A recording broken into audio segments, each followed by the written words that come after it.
Salut les amis, j'espère que vous allez bien. Je suis au sein de la boutique Metaluna, grande boutique de cinéma sur Paris. Et à côté de moi, il y a son propriétaire, le gardien du cinéma, l'encyclopédie du cinéma, alias Bruno Terrier, Bava pour les intimes. Bruno, ça va? Bah écoute, ça va bien. L'intro est pas mal, peut-être un poil exagéré, mais ça va. Eh bien, si vous voulez connaître plus de choses sur Bruno Terrier, comment on gère une boutique de cinéma en 2019, eh bien, restez connectés jusqu'au bout. On se retrouve après le générique.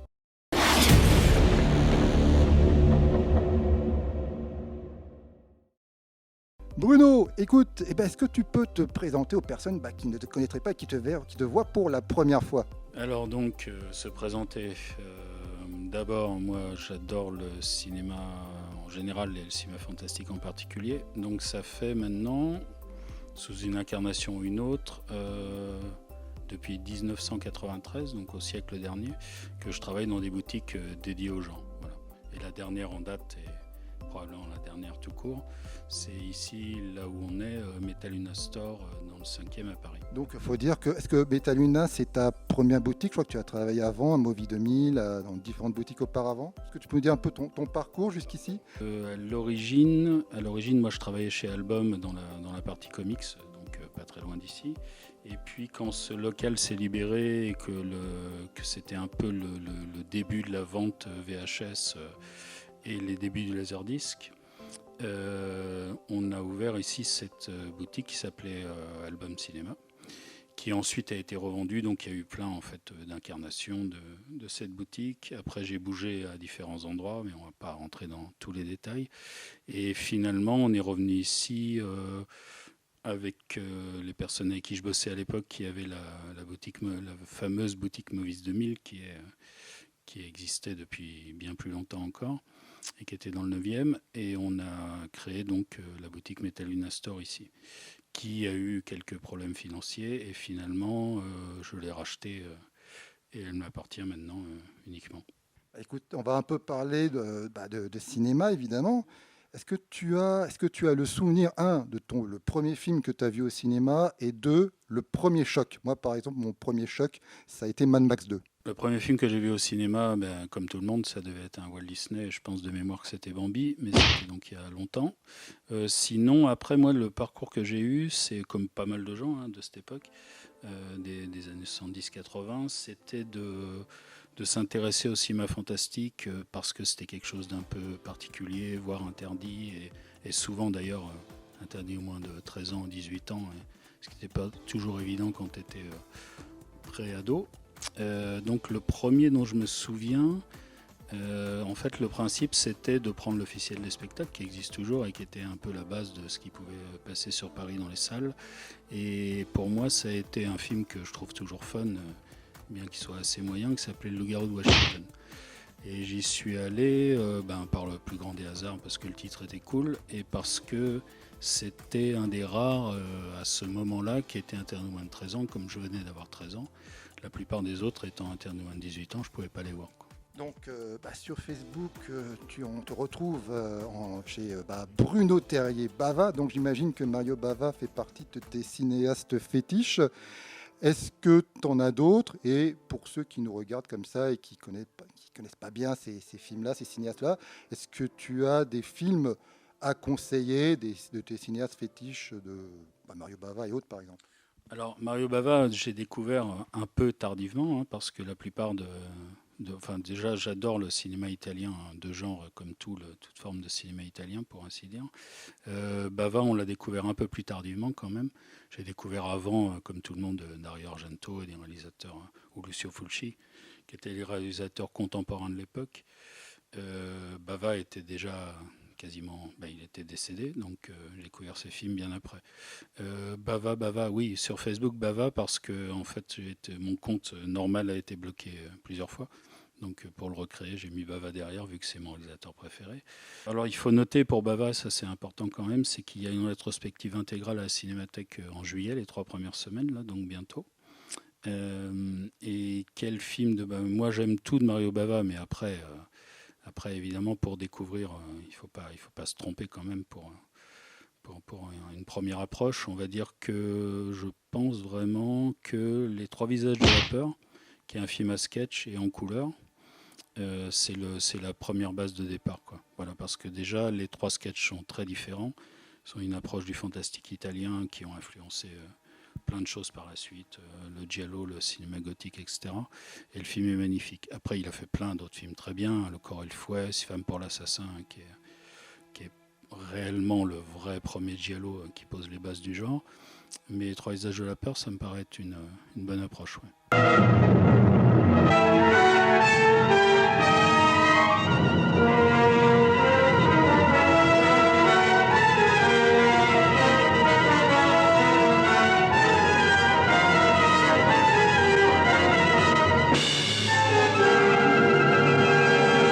Donc j'aurais dit la même chose, mais je suis un énorme fan du Masque du Démon. Le premier film de Mario Bava que j'ai vu, c'était le Masque du Démon, lorsqu'il est passé sur Canal+. J'ai adoré. Pour moi, c'est un des plus beaux films en noir et blanc de l'histoire du cinéma. Et moi, je trouve plutôt accessible. Il y a cette scène d'ouverture qui est déjà assez gore pour l'époque et qui, pour moi, reste toujours assez forte encore aujourd'hui. Donc, pour moi, puis il y a Barbara Steele. Donc, le Masque du Démon, j'adore ce film. D'ailleurs, est-ce qu'on peut le trouver en Blu-ray en ce moment, DVD ou... Le Masque du Démon, je ne l'ai pas cité, même si je l'adore évidemment, et que c'est pas le premier que j'ai vu, c'est le Trois visages de la peur que j'ai vu au Brady. Après, j'en ai vu plein d'autres. Et le Masque du Démon, il y avait une rétro, c'était à l'Action École, pas loin d'ici, il y a donc très longtemps, où ils avaient passé la version italienne intégrale. C'est comme ça que je l'ai découvert. C'est pas le premier que je cite, parce qu'il est en noir et blanc. Et je sais que bon, c'est pas nécessairement, quand on découvre un cinéaste, et à notre époque, le moyen le plus évident de découvrir un film. Voilà. Il a de toute façon une technique de photographie et un génie à ce niveau-là qui est noir et blanc en couleur absolument fabuleux. Mais bon, évidemment, la couleur, c'est plus parlant pour beaucoup de gens. Et oui, tu me demandais s'il était sorti. Donc en France, non. En France, la seule édition qui existe, il y a eu plusieurs éditions, chez Films sans frontières, entre autres, en DVD. Dans une copie pas exceptionnelle. Sinon, il y a un Blu-ray anglais qui est chez Arrow, mais qui est lui qu'en italien et qu'en anglais, qu'en italien sous-titré anglais ou qu'en anglais, qui est magnifique, mais il n'y a pas de piste française ni de sous-titre français sur celle-là.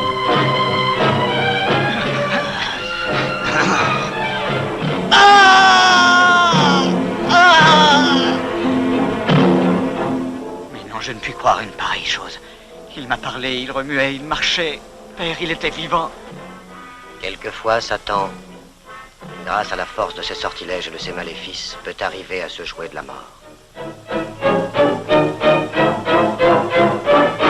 Ok, écoute, là on a beaucoup parlé du cinéma entre guillemets ancien, et surtout s'il y a des jeunes qui regardent cette vidéo, ça ne va vraiment pas leur parler, mais bon, on est là pour ça, pour vous donner envie de voir ces films-là, mais on va un peu plus parler maintenant du cinéma actuel. Voilà, est-ce qu'il y a des films, est-ce qu'il y a des cinéastes qui t'intéressent actuellement ou pas du tout, tu te sens dépassé, est-ce qu'il y a dans ton cœur, question idiote, est-ce qu'il y a un successeur de Mario Bava aujourd'hui? Est-ce qu'il y a... Voilà. Alors ça c'est rigolo parce que tu es le deuxième à me poser la question en 2 jours, mais en fait non. Non, et ce n'est pas souhaitable puisque ça fait partie de l'histoire du cinéma. Des gens ont fait des pseudo-giallo plutôt influencés Argento que Bava quand même. Après, sa manière d'éclairer les films, l'ambiance de ces films, on le retrouve dans plein de choses, mais non, heureusement qu'il n'y a pas de successeur Mario Bava, et ça me paraît quasiment impossible. Donc en cinéma fantastique, après c'est une question de génération, une question d'en avoir vu beaucoup, d'une certaine lassitude et autres. Il n'y a rien dernièrement, je vois pas tout ce qui sort, alors que dans les années 70-80, il y avait moins de films aussi. Je voyais absolument tout ce qui sortait, principalement en salle. Et puis après, énormément en VHS et tout ce qui s'ensuit.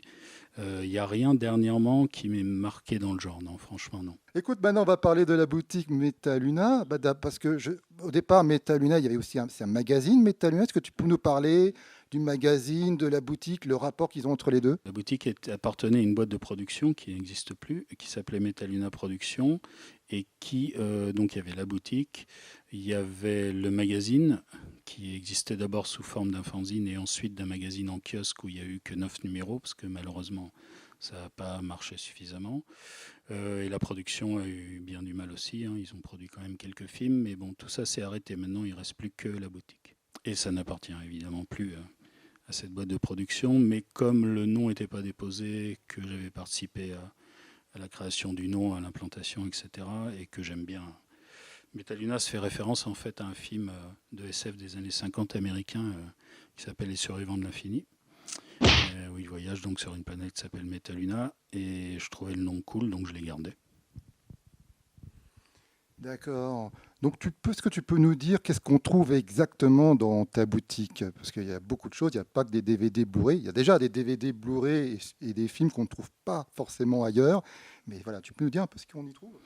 Alors ce qu'on trouve ici, on a gardé, j'ai gardé la spécialité qu'elle a toujours plus ou moins eue, hein, c'est-à-dire qu'évidemment l'accent est mis sur le cinéma de genre, le fantastique, l'horreur, le bis, et les films, enfin ce qu'on appelle les films de genre, quoi, quel que soit le pays. Et après, je propose toutes les éditions possibles des éditeurs français. Il y en a heureusement.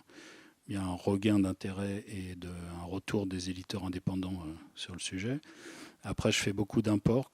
Ça a toujours été la spécialité ici de faire de l'import américain, anglais, allemand, italien, etc. Principalement américain quand même. Donc de proposer des choses qu'on ne trouve pas nécessairement ailleurs ou difficilement ou pas finalement tellement moins cher sur le net. Donc il y a toujours une clientèle. Et puis après, tout ce qui est lié à ça, hein, donc les magazines, les livres. Un peu de photos et quelques anciens magazines aussi, quelques jouets, t-shirts, etc. Mais bon, l'activité principale, c'est le DVD et le Blu-ray quand même. Donc, il faut dire que Metaluna, dis-moi si je me trompe, reflète plutôt tes goûts, hein, parce que c'est quand même plutôt axé cinéma de genre. Tu es d'accord avec ça? Ouais, donc c'est plutôt axé, si vous aimez le polar, le fantastique, la science-fiction, c'est surtout ça que Bruno vend, hein. Voilà, il n'y a pas de Godard. Godard, c'est pas nécessairement le meilleur exemple parce que je suis pas très fan personnellement. Maintenant, non, je suis pas. Je vends évidemment aussi des choses que j'aime pas nécessairement, hein, que ce soit dans le genre ou autre. Mais la spécialité, elle s'est faite naturellement parce que c'est ce que la clientèle recherche. Et malgré tout, d'ailleurs, ici comme ailleurs, ce qui se vend le mieux actuellement en DVD et en Blu-ray, c'est quand même les rééditions de films de genre. Principalement les années 80, où il y a un gros regain d'intérêt pour ça. Les giallo italiens, enfin le cinéma de genre italien qui est quand même super porteur aussi. Donc voilà, je m'adapte. Après, si on me demande tout à fait autre chose, parce qu'on traite aussi toutes les commandes clients ponctuelles, si quelqu'un me demande un film de Godard, pourquoi pas. Mais c'est pas la chose que je mettrai en avant ici, parce qu'on me le demande généralement pas. Donc, il y a en ce moment, il y a très peu, il y a de moins en moins de boutiques de cinéma dans Paris. Il y en a beaucoup qui ferment. Donc, moi, la question que je te pose d'abord, quel est l'avenir? Pourquoi? Quel est l'avenir d'une boutique de cinéma à l'heure du téléchargement et du streaming? Voilà. Écoute, l'avenir, après, c'est relatif, hein, ça dépend ce que tu appelles l'avenir. Évidemment, oui, lié, comme tu disais, aux manières de consommer des films actuels, c'est pas ce qui est le plus adapté de vendre du physique dans une boutique, bien sûr. Maintenant, il y a aussi toute une manière de commander sur le net qui est quand même très pratique pour beaucoup de gens. Donc en fait, une boutique, voilà pourquoi la plupart des boutiques généralistes, il en reste quand même quelques-unes encore. Plus d'ailleurs en France et à Paris en particulier que dans pas mal d'autres pays où elles ont toutes disparu.